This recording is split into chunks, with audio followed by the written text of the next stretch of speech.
নারীদের সম্পর্কে একটা গুরুত্বপূর্ণ তথ্য কি জানেন? যে আপনি তাকে যা বলবেন সে আস্তে আস্তে তাই হতে থাকবে। কি বিশ্বাস হচ্ছে না? এই যেমন ধরেন আপনি তাকে বললেন যে তুমি দেখতে কিন্তু ভারী মিষ্টি, তখন সে পরিপাটি হয়ে নিজেকে আরো গুছিয়ে রাখা শুরু করবে। আপনি যদি তাকে ভালো বলেন সে আরো ভালো হতে থাকবে। আপনি যদি বলেন যে তোমার মনের মধ্যে অনেক মায়া, ভালোর জন্য তুমি নিমেষেই যে কোনো কিছু কুরবানি দিতে পারো, তখনও সে সেটা রপ্ত করতে শুরু করবে।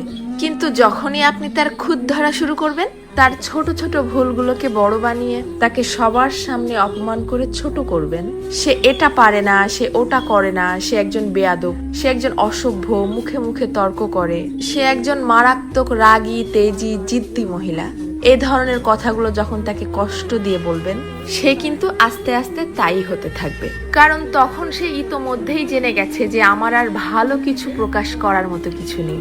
সবার সামনে যেহেতু আমি খারাপ হয়েই গেছি, তো আরো খারাপ হয়ে যাই, তখন আর সে কোনোভাবেই কারোর সামনে নিজেকে সঠিক প্রমাণ করার প্রয়োজনীয়তা অনুভব করবে না। সে ধরেই নিবে যে কেউ আমাকে ভালো বললে ভালো, আর না বললে আরো ভালো। কে বুঝলো বা বুঝলো না এটা নিয়ে আর মাথায় ঘামাবে না। এটুকু তার ঠিকই বোধগম্য হয়ে যাবে যে আমি সবাইকে সম্মান দেখিয়ে লাইনের পেছনেই দাঁড়াই অথবা সামনে, সব অবস্থাতেই আমি খারাপ। আর এভাবেই আস্তে আস্তে আপনি তাকে হারিয়ে ফেলবেন। আর একজন নারী কখনোই একদিনে বা একটা কারণে নিজেকে সরিয়ে নেয় না, এর পেছনে থাকে কোটি কোটি কারণ। এর জন্যই কথাই আছে না যে কথাতেই জয় আবার কথাতেই ক্ষয়।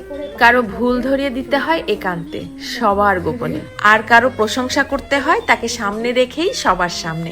কারো প্রশংসা করাও কিন্তু একটা মহৎ গুণ, যা মানুষের স্বভাব এবং আচরণকে নিমিষেই পরিবর্তন করতে পারে। মানুষ কথা তো বলতে শিখে যায় 2 বছরে, কিন্তু কোন কথা কোথায় কিভাবে বলতে হবে সেটা হয়তো শেখা হয় না 50 বছরেও।